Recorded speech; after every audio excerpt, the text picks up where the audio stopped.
कृष्ण भगवान की जय। भक्त प्रल्हाद त्यांचं चरित्र आपण कालच्या सत्रामध्ये पाहिलं। असं म्हणतात की जसा बाप असला तसा मुलगा होत नाही।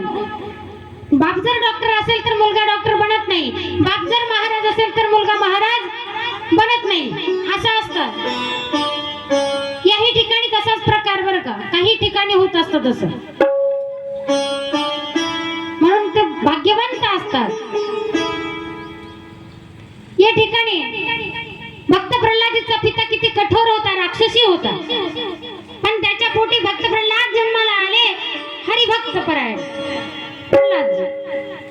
प्रल्हादीच्या पोटी अतिशय दुष्ट असणारा विरोचन नावाचा मुलगा जन्माला आला, ज्याला कधीच देवाचं नाव जमत नाही। दुष्ट आणि तपश्चर्या करून त्याने असा वर मागून घेतला होता देवाकडून की मला मरणच नकोय, पण देव म्हणतात की बाबा असं एकही व्यक्ती नाही की त्याला मरणच येणार नाही, कारण येथे उरो नाही आले अवतार येर ते पामर जीव किती। अरे देवांचे अवतार नाही राहिले तर तुझा आणि माझं काय, असं होणारच नाही। पण त्यावेळेस एक मुकुट त्याच्या डोक्यामध्ये घालायला दिला आणि सांगितलं की जोपर्यंत हा मुकुट तुझ्या डोक्यामध्ये आहे ना तोपर्यंत तुझं मरण येणार नाही। मग काय सांगता, झोपताना मुकुट डोक्यात, खाताना डोक्यात, काही करताना त्याच्या जवळच तो मुकुट राहायचा, डोक्यावरच राहायचा। पण अशाही स्थितीमध्ये तो फार उन्मत्त झाला, सृष्टीमध्ये हाहाकार वाजवला, देवांनाही त्रास देऊ लागला, पण हा त्याचा त्रास कोणालाही सहन होत नसे।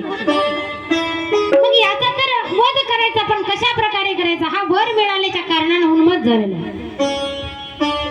कुणीही काहीही सांगितलं तरी तो मुकुट काढायला तयार नाही। मग देवाने युक्ती केली आणि सुंदर असं मोहिनी रूप पुन्हा प्रकट केलं आणि एका बागेमध्ये चेंडू खेळत खेळत खेळत ती मोहिनी या स्वरूपामध्ये भगवान आले। विरोचनाने बघितलं की सुंदर अशी स्त्री येत आहे आणि मोहित झाला आणि तिला म्हणाला, का ग तुझं नाव काय? तिने सांगितलं, माझं नाव मोहिनी। म्हणे माझ्यासोबत लग्न करशील का? नाही म्हणे, मी नाही करणार। म्हणे अगं मी तुला सुखात ठेवीन, या जगातली प्रत्येक सुख तुझ्या चरणावर आणून टाकेन। ते मला फक्त त्याचं काय करायचं होतं, काही ना काही कारणावरून भाष्यदान घ्यायचं होतं। मग अनेक विनंती केल्याच्या नंतर देव म्हणतात मोहिनी रूपामध्ये, मोहिनी म्हणते की बाबा मी तुझ्यासोबत लग्न करायला तयार आहे, पण मी जसं सांगेन तसंच वागलं पाहिजे, मान्य आहे का? हा म्हणाला, हो काय हरकत नाही, तू जसं सांगशील तसं मी वागतो। बरं म्हणले, मग केलं लग्न देवानं त्या विरोचनासोबत।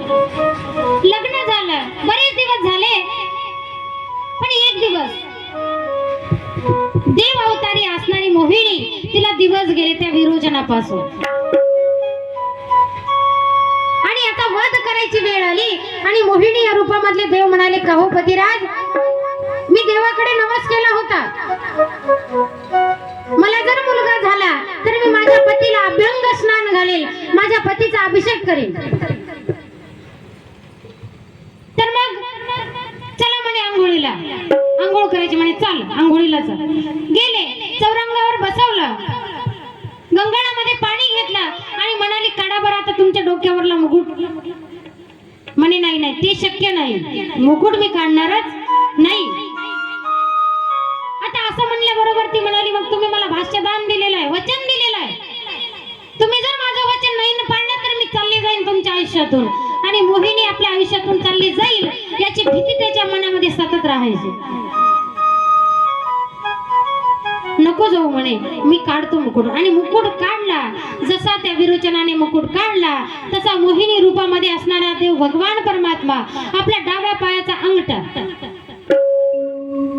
आपला म्हणजे जसा पाय त्या डोक्यावर ठेवला आणि त्याचा काय केला, चेंदा केला विरोचनाचा। आणि त्या विरोचन नावाच्या राक्षसाला मारण्यासाठीच मोहिनी अवतार पुन्हा धारण केला होता। गोपाल कृष्ण भगवान की जय।